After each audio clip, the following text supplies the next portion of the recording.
Canada और America ने मिलकर एक साथ किया भारत पर हमला। खतरे में नरेंद्र मोदी, मैदान में उतरे सबसे खतरनाक कमांडो।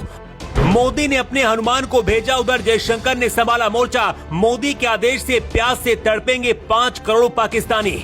लाल सागर में शुरू हुआ खतरनाक युद्ध देखकर पूरी दुनिया में खलबली। चीनी सैनिकों के परखच्चे उड़ाएंगे जाबाज कमांडो। 8 साल पहले मोदी ने जो ऐलान किया था उसे पूरा कर दिया है। मोदी सरकार के एक फैसले से 5 लाख पाकिस्तानी अब तड़पेंगे। भारत पर बुरी नजर रखने वाले मोदी को अपना दुश्मन मानते हैं और इसीलिए हिंदुस्तान की जमीन पर कदम रखने से पहले मोदी को रास्ते से हटाना चाहते हैं। लाल सागर में भयानक युद्ध चल रहा है। पूरी दुनिया की नजर है कि आखिर मोदी अब क्या करने वाले हैं। चीन ने सोचा था कि भारत पीछे हट जाएगा, लेकिन चीनी सैनिकों के परखच्चे अब सबसे जाबाज कमांडो उड़ा रहे हैं। मोदी ने अपने हनुमान को भेज दिया है और उधर जयशंकर ने अपना जाल बिछा दिया है। अगर मोदी ने आदेश दिया तो पाकिस्तान के 5 करोड़ लोग सिर्फ प्यास से तड़पने लगेंगे। सबसे पहले आपको बताते हैं कि आखिर भारत के दुश्मन देश कनाडा ने अमेरिका के साथ मिलकर हिंदुस्तान पर क्यों हमला बोला है।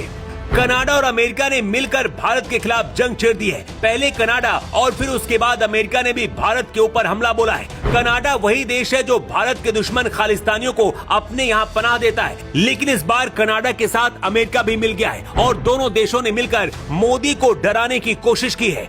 चुनाव के दौरान भी मोदी को हराने के लिए विदेशों से कैंपेन चलाए गए। ध्रुव राठी जैसे यूट्यूबर को फंडिंग दी गई जो विदेश में बैठकर भारत के खिलाफ बोलते रहे और हिंदुस्तान के लोगों को अलग करने की साजिश रचते रहे।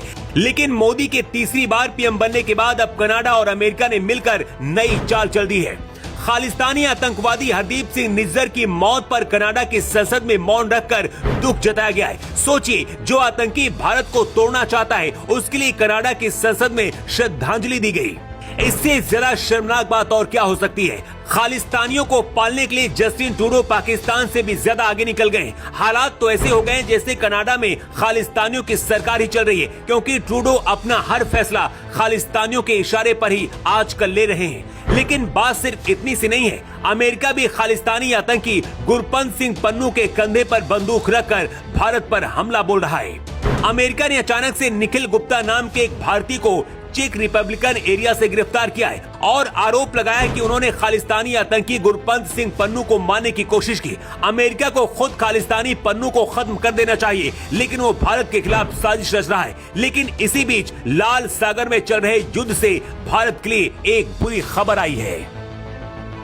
लाल सागर में हुती विद्रोहियों के कारण टेंशन बढ़ चुकी है। अब तक हुतियों ने लगभग 2 दर्जन व्यापारिक जहाजों पर हमला किया है। जहाजों को नुकसान पहुंचाने के लिए बैलिस्टिक मिसाइलें भी इस्तेमाल हो रही हैं। इस अटैक का सीधा मकसद उन सभी देशों को नुकसान पहुंचाना है जो किसी न किसी तरह इजराइल को सपोर्ट करते हैं। भारत इजराइल का समर्थन करता है और भारत भी इसी लाल सागर के रास्ते से अपना व्यापार करता है। इसी खतरे को देखते हुए एनएसए अजीत डोभाल और विदेश मंत्री जयशंकर ने मोर्चा संभाल लिया है। अगर भारत के किसी जहाज पर हुती विद्रोहियों ने हमला किया तो भारत के सबसे खतरनाक कमांडो लाल सागर में उतरने के लिए तैयार है। इसी बीच दुनिया को हिला देने वाली एक और बहुत बड़ी खबर आई है। चीन ताइवान पर हमला करके कब्जा करना चाहता है। ताइवान को भारत भी समर्थन देता है, लेकिन इसी बीच अमेरिका ने ऐलान कर दिया है कि वो ताइवान को 1000 आत्मघाती ड्रोन देगा। ताइवान छोटा सा देश है, इसलिए चीन उस पर कब्जा चाहता है, लेकिन इन 1000 आत्मघाती ड्रोन से ताइवान चीन को बर्बाद कर सकता है। खास बात यह है कि सिर्फ अमेरिका ही नहीं बल्कि भारत से अगर ताइवान मदद मांगता है तो मोदी भी अपनी सेना उतार सकते हैं। इधर चीन को अपना भगवान मानने वाले पाकिस्तान पर मोदी ने बहुत बड़ा फैसला लिया है। मोदी सरकार के एक फैसले से पाकिस्तान के 5 करोड़ लोग प्यास से तड़पेंगे। पंजाब और जम्मू कश्मीर सीमा पर केंद्र सरकार के सहयोग से बन रहे शाहपुर कंडी बांध बनकर तैयार हो चुका है। मीडिया रिपोर्ट्स के मुताबिक इस डैम के बनने के बाद से रावी नदी का पानी पाकिस्तान की ओर जाना लगभग बंद हो चुका है। 1960 में भारत और पाकिस्तान के बीच सिंधु जल संधि समझौता हुआ था, जिसके तहत भारत के पास रावी, सतलुज और व्यास नदियों के पानी का अधिकार है, जबकि सिंधु झेलम और चेलम नदी के पानी का अधिकार पाकिस्तान के पास है।